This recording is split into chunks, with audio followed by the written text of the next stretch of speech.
Hello guys, welcome back to another very important video session. My name is Vijay Kotekar and in this video lecture we will going to study about the new topic that is said to be the cell. And you know very well that cell, the unit of life, is very important topic in your 11th syllabus.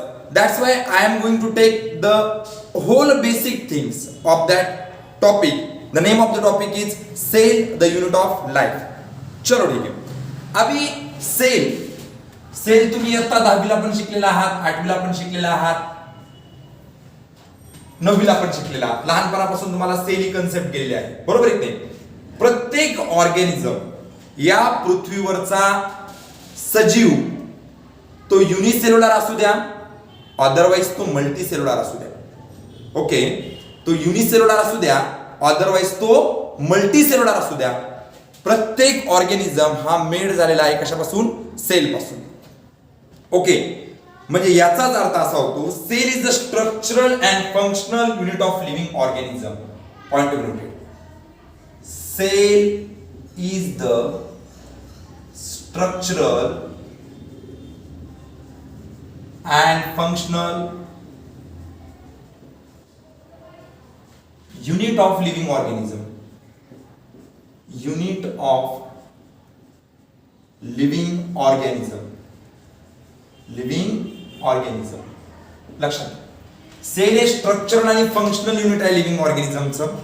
म्हणजे या जगामधली unicellular असू द्या किंवा multicellular असू द्या, प्रत्येक sale कोणतीही असो, जी युनिसेल्युलर असेल किंवा मल्टीसेल्युलर असेल, विदाउट सेल कोणताही ऑर्गॅनिझम या पृथ्वीवरचा बनत नाही. युनिट का म्हटलं बरं याला? Why cell is said to be the unit of living organism. याला युनिट म्हणण्याचं कारण असं, याचं प्रूफ काय बाळांनो? युनिसेल्युलर ऑर्गॅनिझम जो असतो या जगामध्ये, जे काही युनिसेल्युलर ऑर्गॅनिझम आहेत ना, युनिसेल्युलर ऑर्गॅनिझम, ओके, हे जेवढे काही युनिसेल्युलर ऑर्गॅनिझम आहेत ना, यांच्यामध्ये फक्त सिंगल सेल आहे. सिंगल सेल, जसं की बाबा अमिबा आहे, पॅरामोसियम आहे, बरोबर की नाही? क्लोरेला आहे, ही जी काही अल्गी वगैरे आहे, यांच्यामध्ये फक्त एकच सेल आहे. Okay, they are composed of one and only one cell. Okay, that's why single cell. Okay, आणि या सिंगल सेल मध्ये ॲबिलिटी आहे, या सिंगल सेल कॅपेबल आहेत. कशासाठी कॅपेबल आहेत? These are capable for what? Capable आहेत त्या, लक्षात घ्या. सिंगल सेल मध्ये सुद्धा इंडिपेंडंट एक्झिस्टन्स साठी त्या कॅपेबल आहेत. इंडिपेंडंट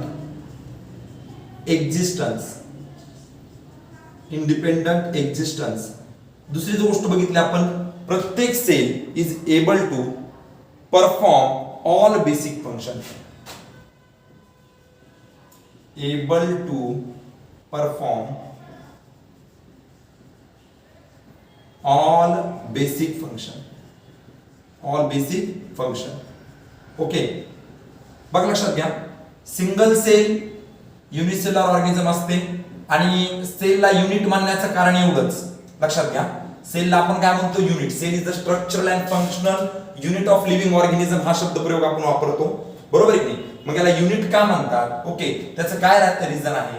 बिकॉज प्रत्येक सेल ही इंडिपेंडंट एक्झिस्टन्स साठी एबल आहे, कॅपेबल आहे, त्याचबरोबर able to perform the basic function. Okay, लक्षात घ्या. म्हणून सेलला आपण काय म्हणतो? युनिट असं म्हणत असतो. हा ती सगळ्यात महत्त्वाची गोष्ट आहे. आता युनिसेल्युलर ऑर्गॅनिझम मध्ये तर एकच सेल आहे, बरोबर की नाही? मग तरी सुद्धा युनिसेल्युलर ऑर्गॅनिझम मध्ये त्या सगळ्या बेसिक फंक्शन होत असतात, जे फंक्शन मल्टीसेल्युलर ऑर्गॅनिझम मध्ये सुद्धा होतात, आणि म्हणून सेल ही युनिट आहे लिव्हिंग ऑर्गॅनिझमचं, बरोबर की नाही? मग आता आपण बायोलॉजी शिकतोय. बायो म्हणजे लिव्हिंग ऑर्गॅनिझमचा स्टडी, म्हणजेच काय? बायोलॉजी. ओके, तर सेलचा अभ्यास करणं, सेल, स्टडी ऑफ सेल, लक्षात घ्या. स्टडी ऑफ सेल, या ठिकाणी मी नेक्स्ट पॉइंट देतो ठिकाणी तुम्हाला. स्टडी ऑफ सेल, सेलचा अभ्यास करणं याला बोललं जातं सायटोलॉजी. लक्षात घ्या. Study of cell is called to be the cytology. तुम्हाला एक्झाम मध्ये प्रश्न विचारला जाऊ शकतो की what is meant by cytology. Okay, cytology म्हणजे काय जर सांगता आलं पाहिजे की सायटोलॉजी म्हणजे काय असतं? The study of the cell is said to be the cytology. Okay, आता तुम्हाला माहिती आहे की बाबा सारखे काम करणाऱ्या सेल एकत्र आल्या. A group of cell having the similar function. काय बोलतोय मी तुमच्या लक्षात येते? A group of cell having the similar function. सारखे काम करणाऱ्या सेल जर एकत्र आल्या तर काय बनतं? कुणी सांगू शकतं? यस अंकिता, साक्षी, गौरी. यस बेटा सॉरी. टिश्यू. ओके. या ठिकाणी डेफिनेशन मी तुम्हाला लिहून देतो. बरोबर. So group of cell having similar function, group of cell having the similar function is called tissue. Group of cell having the similar function is called as the tissue. आणि टिश्यूचा study करणं, study of tissue काय म्हणतो आपण? जसं सेलचा study करण्याला आपण histology हा शब्द प्रयोग वापरलेला आहे, बरोबर की नाही? Study of cell is said to be the histology, sorry that is the cytology, and the study of the tissue is called as to be the histology. Okay. सगळ्यात महत्त्वाची गोष्ट. ओके. टिश्यू यांचा अभ्यास करणं याला काय म्हणतो आपण? हिस्टोलॉजी असं बोलत असतो. ओके. तर या स्क्रीनवर मी तुम्हाला सांगितलं की सेल बद्दल काही बेसिक इन्फॉर्मेशन सांगितल्या. Cell is the structural and functional unit of life. Okay. Living organism ह्या लिव्हिंग ऑर्गॅनिझमच्या बॉडीचं जर काही युनिट काय असेल तर ते सेल आहे. या पृथ्वीवरचा युनिसेल्युलर ऑर्गॅनिझम सुद्धा सिंगल सेल पासून बनलेला आहे. मग याला युनिट म्हणण्याचं कारण एकच, सेलला युनिट का म्हणतो आपण? कारण सिंगल सेल मध्ये सुद्धा कॅपेबिलिटी आहे, ॲबिलिटी आहे, इंडिपेंडंट एक्झिस्टन्सी. त्याचबरोबर सिंगल सेल मध्ये ability able to perform the all basic function. Okay. Study of cell आपण म्हणतो सायटोलॉजी. आणि group of cell having the similar function, सारखे काम करणाऱ्या सेल जे एकत्र आल्या त्याला आपण टिश्यू असं बोलत असतो. आणि टिश्यू यांचा अभ्यास करणं याला बोलतो आपण हिस्टोलॉजी. ओके. तर सदरील स्क्रीनवर मी तुम्हाला काही क्वेश्चन विचारतो. ओके. त्या क्वेश्चनचे आन्सर ओके ओपन माइक न दिले तरी चालतील. ओके. तर सांगा बरं, लिव्हिंग ऑर्गॅनिझमचं युनिट कोणतं आहे? Okay, very good. बर. त्याचबरोबर सिंगल सेल मध्ये सुद्धा ॲबिलिटी असते. कोणती ability? Number 1 very good, very good. आणि त्याच्यानंतर स्टडी ऑफ सेल, सेलचा अभ्यास करण्याला काय म्हणतो आपण? Cytology. Very good. Group of cell having the similar function, अशा ग्रुपचा, अशा सेलचा ग्रुप ज्यांचे काम सारखे आहेत त्याला काय म्हणतो आपण? टिश्यू. Okay, very good. आणि study of tissue is called as the histology is the study of the tissue. These are some of the questions on particular screen. Okay. Now आता लक्षात घ्या, याला रफ करतोय.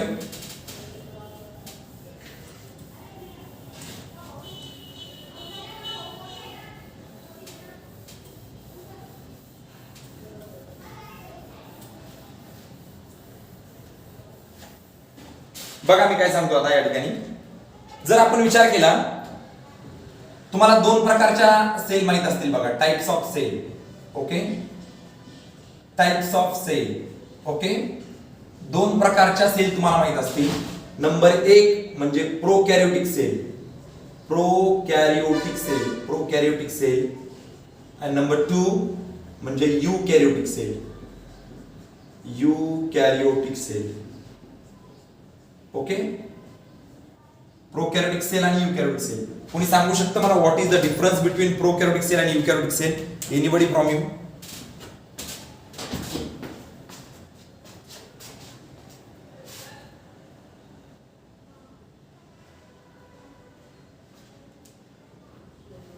Yes please.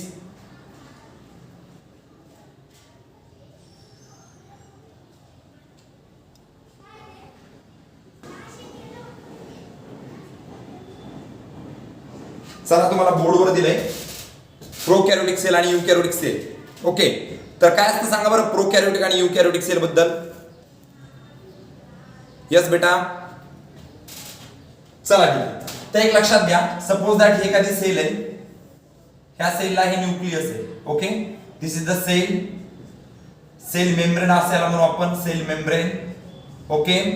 And that is said to be the nucleus, that is said to be the nucleus. Okay. तर लक्षात ठेवा बाळांनो, okay, की ज्या सेलला न्यूक्लियस असतं ज्या सेलला न्यूक्लियस असतं त्या सेलला म्हणतात eukaryotic. Okay, the cell which possesses the true nucleus is said to be the eukaryotic. Okay, मग त्या युकॅरियोटिकला लिहून देतो possesses true nucleus. Okay, does not possesses the nucleus, does not possess nucleus. Okay, समझ में आया? ओके, लगता है यहाँ तक बात समझ में आई होंगी.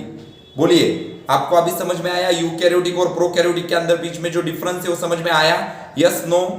Yes sir. ओके, चलो बोलिए यूकैरियोटिक में क्या होता है? यूकैरियोटिक ऑर्गेनिज्म के अंदर क्या होता है बेटा? न्यूक्लियस. न्यूक्लियस असतं आणि प्रोकॅरियोटिक ऑर्गेनिझम मध्ये न्यूक्लियस नसतं. एक लक्षात घ्या, कधी पण एक लक्षात घ्या, या जगामध्ये जेवढे काही बॅक्टेरिया आहेत, बॅक्टेरिया, ओके, या जगामध्ये जे काही बॅक्टेरिया आहेत ना, बॅक्टेरिया भरपूर सारे बॅक्टेरिया आहेत. जसे की तुम्हाला सांगतो मी, सॅल्मोनेला टायफी नावाचा एक बॅक्टेरिया असतो ज्याच्यामुळे आपल्याला टायफॉइड नावाचा आजार होतो. लक्षात ठेवा, सगळे बॅक्टेरिया, हे जे बॅक्टेरिया आहेत ना, हे सगळे प्रोकॅरियोट्स आहेत. All the bacteria which are present in the nature are present in the prokaryotes because they do not have well developed nucleus in their cell. Okay, म्हणून बॅक्टेरिया हे प्रोकॅरियोट्स आहेत आणि त्यांचा किंगडम आहे मोनेरा. लक्षात घ्या, तुम्हाला मी याच्या आधी पण सांगितलं होतं की R.H. विटेकर यांना 5 किंगडम शोधलेले आहेत, बरोबर आहे, किंवा 5 किंगडम यांना सांगितलेले आहेत. पहिला म्हणजे kingdom monera, kingdom protista, kingdom फंगाय, kingdom Plantae आणि किंगडम ॲनिमलिया. लक्षात येते माझं बोलणं? हे 5 किंगडम, बरोबर. मी परत एकदा त्यांची नावं सांगतो किंवा या ठिकाणी तुम्हाला क्लिअरली लिहून देतो. लक्षात घ्या,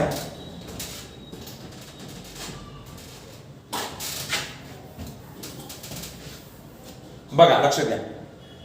R.H. विटेकर साहेबांनी या ठिकाणी आपल्याला 5 किंगडम दिले. किंगडम मोनेरा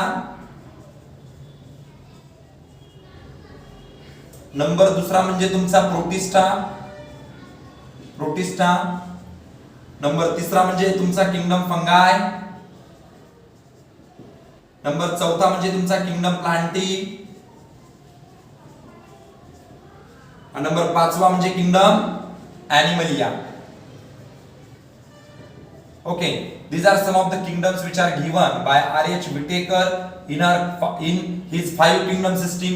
तर लक्षात घ्या, या 5 किंगडम सिस्टीम पैकी फक्त किंगडम मोनेरा जो आहे का, किंगडम मोनेरा, हा किंगडम मोनेरा आहे प्रोकॅरियोट. ओके, बाकी सगळे ऑर्गेनिझम हे युकॅरियोट आहे. हा युकॅरियोट आहे, फंगाय सुद्धा युकॅरियोट आहे, प्लांटी सुद्धा युकॅरियोट आहे आणि ॲनिमलिया सुद्धा युकॅरियोट आहे. ओके, हा एमसीक्यू क्वेश्चन लक्षात आलाय की R.H. विटेकर यांनी दिलेल्या 5 किंगडम सिस्टीम पैकी फक्त एकच किंगडम आहे जो किंगडम त्या ठिकाणी काय आहे, प्रोकॅरियोटिक आहे. आणि त्या प्रोकॅरियोटिक किंगडमचं नाव आहे किंगडम मोनेरा. आणि किंगडम मोनेरा मध्ये सगळे कोण येतात बाळांनो? यस, एक्झॅक्टली बॅक्टेरिया येत असतात. These are the bacteria. Okay, you understood what I am to say? लक्षात आलंय का माझं बोलणं? Yes sir. ओके, सांग बरं की R.H. विटेकर यांनी दिलेल्या 5 किंगडम पैकी कोणता किंगडम हा प्रोकॅरियोटिक आहे? Kingdom monera. Kingdom monera is the prokaryotic. आणि त्या किंगडम मोनेरा मध्ये कोणते ऑर्गॅनिझम येतात? बॅक्टेरिया. बॅक्टेरिया येतात, बरोबर की नाही? लक्षात ठेवा. आता या ठिकाणी असं आपण म्हणू शकतो. दुसरी गोष्ट, या ठिकाणी तुम्हाला सांगितलं मी की प्रोकॅरियोटिक आणि युकॅरियोटिक यांच्यामध्ये फरक काय असतो? तर युकॅरियोटिकला एक न्यूक्लियस असतं. लक्षात घ्या, हा वेल डेव्हलप न्यूक्लियस जर कुणाला असेल तर ते वेल डेव्हलप न्यूक्लियस आहे युकॅरियोट्सला. हा मुद्दा बिलकुल विसरायचा नाहीये. लक्षात येते माझं बोलणं? युकॅरियोट्सला काय असतं? वेल डेव्हलप न्यूक्लियस. प्रोकॅरियोटला वेल डेव्हलप न्यूक्लियस नसतं. मुद्दा क्लियर आहे? पिक्चर क्लियर होगी बात यहाँ तक?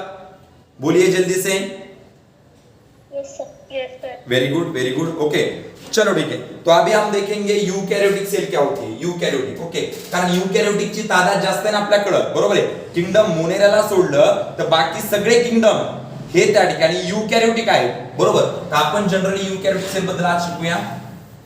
ओके, मग नेमकं यूकॅरियोटिक सेल जे आहे, आता सेलच्या आतमध्ये जसं आपण आहोत, आपल्याला काही ऑर्गेनेल्स आहेत, बरोबर नाही? हात आहे, पाय आहे, डोकं आहे, बरोबर की नाही? इन सच वे दॅट आपल्या युकॅरियोटिक जी सेल आहे युकॅरियोटिक सेल, ओके, या युकॅरियोटिक सेलला पण काही ऑर्गेनेल्स असतील. युकॅरियोटिक सेल, ओके. काय वाटतं बरं तुम्हाला सेलला कोणते ऑर्गेनेल्स असतात? एनीबडी कॅन टेल यू, सांगा बरं. यस बेटा बोलू शकता. युकॅरियोटिक सेलला कोणते ऑर्गेनेल आहेत किंवा सेलला कोणते ऑर्गेनेल्स असतात? Yes, mitochondria. Nucleus.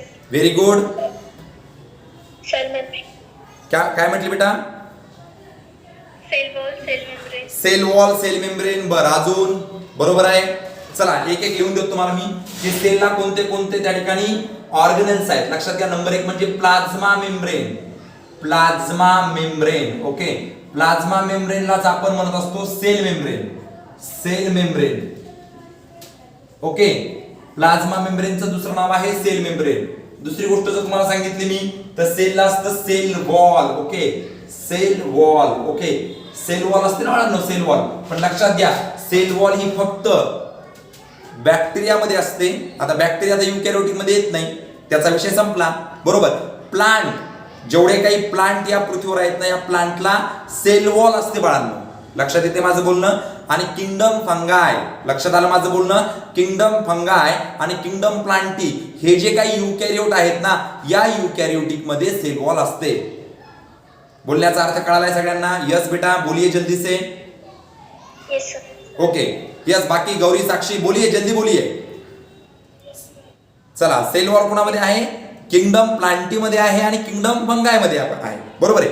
Actually sale wall Monera मध्ये पण आहे, पण मोनेरा यूकैरियोटिक है का प्रोकैरियोटिक है?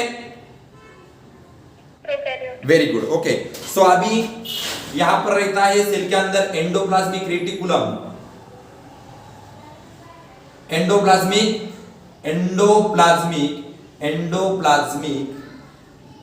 रेटिकुलम भी रहता है सेल के अंदर. एंडोप्लाज्मिक रेटिकुलम रहता है. क्या है क्या नहीं, डीप स्टडी है हमारे cell the unit of life topic के अंदर, ओके. बाद में सेल के अंदर रहता है लाइसोजाइम्स, ओके. लाइसोसोम कहते हैं इसे हम, ओके. बाद में सेल के अंदर क्या रहता है और देखा जाए तो सेल के अंदर रहता है वॅक्यूल्स, ओके. त्याच्यानंतर सेलच्या आतमध्ये काय असतं बाळांनो? सेलच्या आतमध्ये असतं माइटोकॉन्ड्रिया, ओके. माइटोकॉन्ड्रिया, बरोबर की नाही? तुम्हाला 10वीला असं बघा माइटोकॉन्ड्रिया होतं का रे 10वीला माइटोकॉन्ड्रिया? यस, 10th स्टैंडर्ड के अंदर था क्या आपको माइटोकॉन्ड्रिया? क्या होता है माइटोकॉन्ड्रिया के अंदर? बोलिए.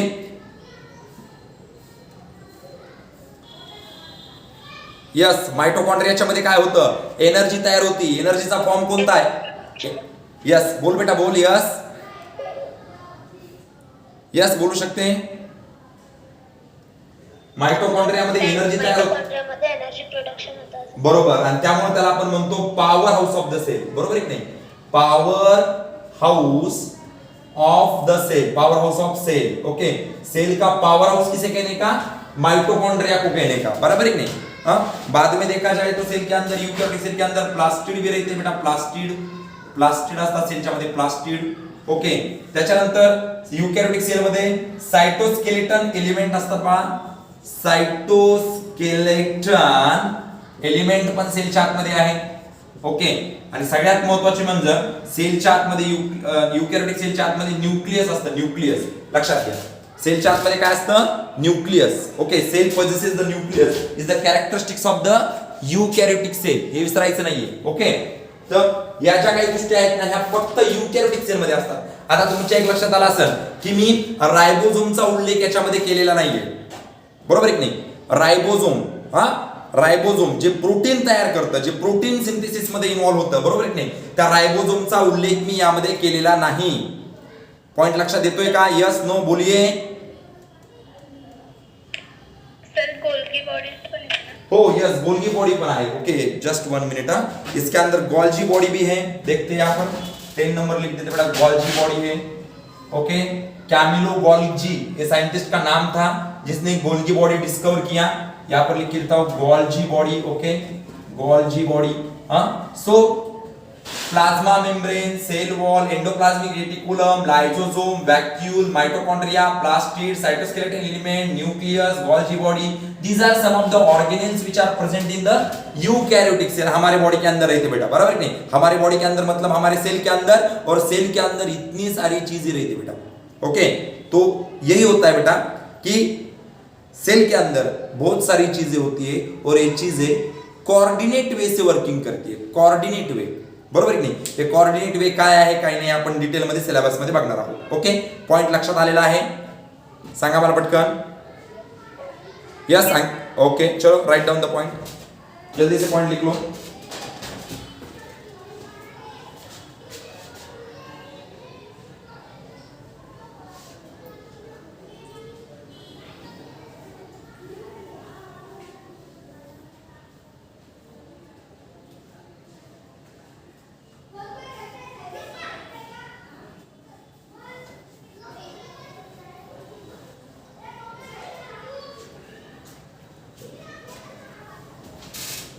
प्लाझ्मा मेम्ब्रेन लाच आपण सेल मेम्ब्रेन असं म्हणत असतो, ओके।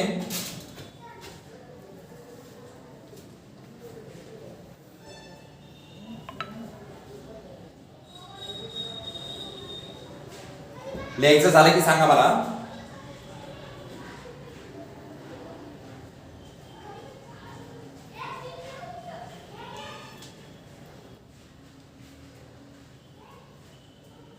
चालेल। वेरी गुड, चलो तो इसे रफ कर देता हूं बेटा मैं।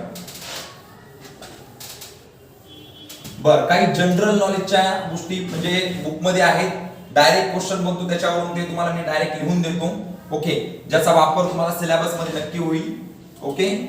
दिस is our foundation batch for 11th and 12th, that is for the NEET examination। so discovery बहुत इंपॉर्टेंट रहता है, किसने क्या डिस्कवरी किया, डिस्कवरी, ओके, डिस्कवरी बहुत इंपॉर्टेंट है। डिस्कवरी क्या है बेटा, चलो देखेंगे अभी क्या है। रॉबर्ट हुक, आपको पता है रॉबर्ट हुक, रॉबर्ट हुक नावाचा शास्त्रज्ञ माहिती आहे का तुम्हाला, रॉबर्ट हुक माहिती आहे का रे, ओके। रॉबर्ट हुकनं सगळ्यात पहिल्यांदा सेल बघितली, सेल नेमकं काय असते हे सगळ्यात पहिल्यांदा कोणी बघितलं तर ते रॉबर्ट हुकनं बघितलं। पण लक्षात ठेवा, रॉबर्ट हुकनं जी सेल बघितली ही लिव्हिंग सेल नव्हती, ही नॉन लिव्हिंग सेल होती। पॉइंट लक्षात आलाय माझं, बोलायचं काय म्हणायचंय। So dead cell of the cork, इसने क्या देखा था, dead cell of the cork, dead cell in cork. Cork म्हणजे काय असते माहिती तुम्हाला, कांद्याची जी वरी पापुद्रा निघतो की नाही, कांद्याला, कांदा असतो आपला ओनियन, बरोबर आहे की नाही, हा, त्या कांद्याच्या वर जो पापुद्रा असतो ना, त्या पापुद्र्यामध्ये डेड सेल असते, लक्षात ठेवा। तर ही सगळ्यात पहिल्यांदा सेल बघण्याचं काम, सगळ्यात पहिल्यांदा सेलचा शोध जर कोणी लावला असेल तर तो रॉबर्ट हुकनं लावलेला आहे, बरोबर। आणि रॉबर्ट हुकनं सगळ्यात पहिली जी सेल बघितली ही सेल लिव्हिंग नसून ही नॉन लिव्हिंग आहे। लक्षात आलं माझं बोलणं, यस बेटा, ओके। आता तुम बोलेंगे सर अगर सबसे पहली नॉन लिव्हिंग सेल अगर किसने देखी है तो रॉबर्ट हुक ने देखी है, रॉबर्ट हुक, बरोबर। आणि मग लिव्हिंग सेल कोणी बघितली, बघा लिव्हिंग सेल एका शास्त्रज्ञाने बघितलं, त्यांचं नाव आहे Anton von Leeuwenhoek, okay, Anton von Leeuwenhoek, okay, हे त्या शास्त्रज्ञाचं नाव आहे, बघायला अँटॉन वॉन लिव्हनहुक या शास्त्रज्ञाचं नाव आहे, okay, Anton von Leeuwenhoek, okay. Observe living cell, इसने सबसे पहिल्यांदा बघितली लिव्हिंग सेल बघितली, observe living cell, observe living cell, सगळ्यात पहिली सेल लिव्हिंग सेल जर तुम्ही बघितली असेल, सगळ्यात पहिली लिव्हिंग सेल जर कोणी बघितली असेल, लिव्हिंग सेल, ओके, तर त्या शास्त्रज्ञाचं नाव आहे लिव्हनहुक, ओके। म्हणजे रॉबर्ट हुकनं सेल सगळ्यात पहिल्यांदा जी बघितली ही नॉन लिव्हिंग आहे, हा मुद्दा लक्षात घ्या, बऱ्याचशा विद्यार्थ्यांना इथं कन्फ्युजन होऊ शकतं। अँटॉन वॉन लिव्हनहुकनं जी सेल बघितली ही लिव्हिंग आहे आणि रॉबर्ट हुकनं जी सगळ्यात पहिल्यांदा सेल बघितली ही नॉन लिव्हिंग आहे। पॉइंट लक्षात आलाय, यस बेटा, यस सर, ओके। बाकी विद्यार्थी, यस गौरी, यस, बाकी साक्षी वगैरे सगळ्यात लक्षात आलाय का पॉइंट तुमच्या, पटकन बोला, हो सर, ओके। चला माझा एक प्रश्न राहील, ओके, लिव्हिंग सेल सगळ्यात पहिल्यांदा कोणी बघितली, living cell, who discovered the living, who observe the first living cell, Leeuwenhoek, yes बेटा, लिव्हनहुक, लिव्हनहुक, ओके। आणि डेड सेल सगळ्यात पहिल्यांदा कोणी बघितली, ऑब्झर्व केली, रॉबर्ट हुक, रॉबर्ट हुक। त्याच्यानंतर एक शास्त्रज्ञ बघा, ज्या शास्त्रज्ञाचं नाव आहे Robert Hooke, sorry Robert brown, brown, Robert brown. Okay, तुमको पता है बेटा ये जो सेल रहती सेल, ओके, सेल के अंदर क्या रहता है, न्यूक्लियस रहता। तो या न्यूक्लियस सगळ्यात पहिल्यांदा ऑब्झर्व केलं रॉबर्ट ब्राउन ने, observe the nucleus, observe the nucleus. Okay, nucleus सगळ्यात पहिल्यांदा जर न्यूक्लियसला कोणी ऑब्झर्व केलं असेल तर ते केलं रॉबर्ट ब्राउन यानं। लक्षात आलाय मुद्दा तुमचा? Yes, okay Yes, sir. Okay. So now Robert brown is the scientist who observe first time the nucleus. Okay, आणि लक्षात घ्या तरी पण न्यूक्लियस असताना न्यूक्लियस ऍक्च्युअली न्यूक्लियस हे डबल मेम्ब्रेन आहे बरं का। न्यूक्लियसला दोन मेम्ब्रेन असतात, न्यूक्लियस एका मेम्ब्रेनचा बनलेला नाहीये। आपण सेल काढताना जनरली असे काढतो, ऍक्च्युअली काय असतं त्या न्यूक्लियसला दोन मेम्ब्रेन आहेत, दोन। ओके, हे बघा अशा पद्धतीने दोन मेम्ब्रेन असतात। तुम्हाला माहिती आहे न्यूक्लियस मध्ये डीएनए आणि आरएनए असतो। ओके, लक्षात घ्या न्यूक्लियसच्या आतमध्ये दोन मेम्ब्रेन आहेत, न्यूक्लियस हे डबल मेम्ब्रेन आहे, लक्षात ठेवा ही गोष्ट। आणि या दोन मेम्ब्रेन मध्ये जी स्पेस असते का, त्या दोन न्यूक्लियर मेम्ब्रेनच्या आतमध्ये जी स्पेस आहे, पहिली गोष्ट लक्षात ठेवा की न्यूक्लियसचा शोध किंवा न्यूक्लियसला सगळ्यात पहिल्यांदा ऑब्झर्व केलं रॉबर्ट ब्राउननं। पहिलं स्टेटमेंट क्लिअर आहे? Yes, sir. ओके, दुसरं स्टेटमेंट माझं असं आहे की न्यूक्लियसला दोन मेम्ब्रेन आहेत, हे स्टेटमेंट क्लिअर आहे? ओके, म्हणजेच या ठिकाणी असं होतं की न्यूक्लियस हे डबल मेम्ब्रेन आहे। डबल मेम्ब्रेन आहे म्हणजे पहिलं मेम्ब्रेन आणि दुसरं मेम्ब्रेन या दोघांच्या मध्ये जो गॅप आहे, लक्षात घ्या, outer and inner membrane of the nucleus और न्यूक्लियर मेम्ब्रेन, या दोघांच्या मध्ये गॅप आहे। न्यूक्लियर मेम्ब्रेन दोन आहेत आणि दोन्ही न्यूक्लियर मेम्ब्रेनच्या आतमध्ये जो गॅप आहे ना, the gap which is present between the two nucleus is called the perinuclear space, perinuclear space. Okay, हे विसरायचं नाही। What is perinuclear space? Nuclear membrane हे दोन मेम्ब्रेनचं आहे, म्हणजे डबल मेम्ब्रेन बनलेलं आहे। ह्या दोन्ही मेम्ब्रेन मध्ये स्पेस आहे आणि जो स्पेस प्रेझेंट आहे दोन मेम्ब्रेनच्या मध्ये, दोन मेम्ब्रेनच्या मध्ये जो स्पेस आहे त्या स्पेसला आपण बोलत असतो perinuclear space. Got it? Yes, समजलंय?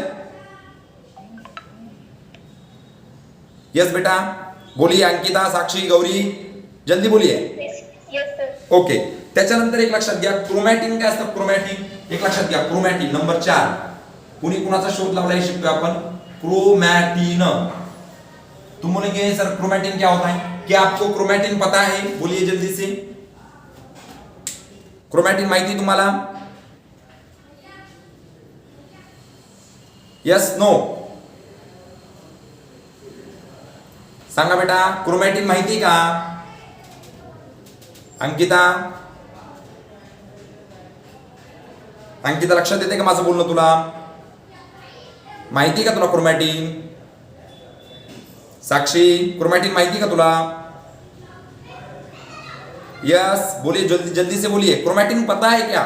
अगर नहीं पता है तो बोलिए, मैं आपको समझा के बोलता हूं क्रोमैटिन क्या होता है। यस, बोलिए जल्दी से। सर आठवत नाही। ओके, चलो ठीक है। तो क्रोमैटिन क्या होता है मैं आपको बोलता हूं बेटा, ध्यान में रखो। सपोज दैट ये डीएनए है, ये क्या है? डीएनए। ध्यान में रखो, डीएनए डबल हेलिक्स रहता है। आपके सामने मैंने डीएनए निकाला है। ओके, तो जो डीएनए रहता है ना, डीएनए, वो डीएनए का कंडेंस फॉर्म, देखो कंडेंस बोले तो बारीक वाला form. Okay, condense form. Okay, condense form असतो क्रोमॅटिन। हा आहे तुमचा डीएनए, हा कोण आहे तुमचा डीएनए। डीएनए ला कंडेन्स केलं आपल्याला भेटलं क्रोमॅटिन, क्रोमॅटिन। आणि क्रोमॅटिनला जर अजून तुम्ही कंडेन्स केलं, अजून बारीक केलं, अजून बारीक केलं, ओके, तर इथं तयार होतो क्रोमोझोम। क्रोमोझोम लक्षात घ्या, क्रोमोझोम। ओके, तर लक्षात ठेवा ही गोष्ट। तर काय म्हटलं मी तुम्हाला की डीएनए ला जर तुम्ही कंडेन्स केलं तर काय भेटतं? क्रोमॅटिन। डीएनए ला कंडेन्स केलं तर क्रोमॅटिन भेटतं आणि क्रोमॅटिनला कंडेन्स केलं तर क्रोमोझोम भेटतं। हा, तर इथं मी तुम्हाला लिहून देतो वाटलं तर, लक्षात घ्या। हे बघा या ठिकाणी तुम्हाला पिक्चर क्लियर होईल या ठिकाणी। हा, सो अगर तुमने डीएनए को अगर तुमने कंडेंस किया, डीएनए को क्या किया? कंडेंस किया, कंडेंस किया, तो क्या मिलेगा? क्रोमैटिन मिलेगा, क्रोमैटिन। और क्रोमैटिन को कंडेंस किया तो हमें क्या मिलेंगे? क्रोमोझोम। ओके, लक्षात घ्या। हा, कंडेंस लक्षात ठेवा। ओके, तर सांगा बरं, डीएनए ला जर कंडेन्स केलं, जर डीएनए ला पॅक केलं किंवा डीएनए ला कंडेन्स केलं तर डीएनए ला कंडेन्स केल्यावर आपल्याला काय भेटतं? यस, बोला पटकन। क्रोमॅटिन. आणि क्रोमॅटिनला कंडेन्स केलं तर काय भेटतं?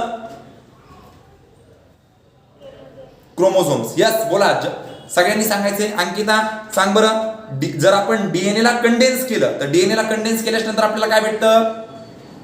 क्रोमॅटिन. क्रोमॅटिन. आणि क्रोमॅटिनला कंडेन्स केलं तर आपल्याला क्रोमोझोम भेटतं. म्हणजे क्रोमॅटिन हे सुद्धा डीएनएच आहे, पण डीएनएचा कंडेन्स फॉर्म म्हणजे क्रोमॅटिन आहे. आणि क्रोमोझोम हा सुद्धा डीएनएच आहे, पण क्रोमॅटिनचा सुद्धा कंडेन्स फॉर्म म्हणजे क्रोमोझोम आहे. पॉइंट लक्षात आलाय? हो सर. यस बेटा. सॉरी, ऐकलं नाही मी. पॉइंट लक्षात आलाय का तुमच्या? हो सर. ओके, चला राईट डाऊन करून घ्या. झाल्यावर सांगा.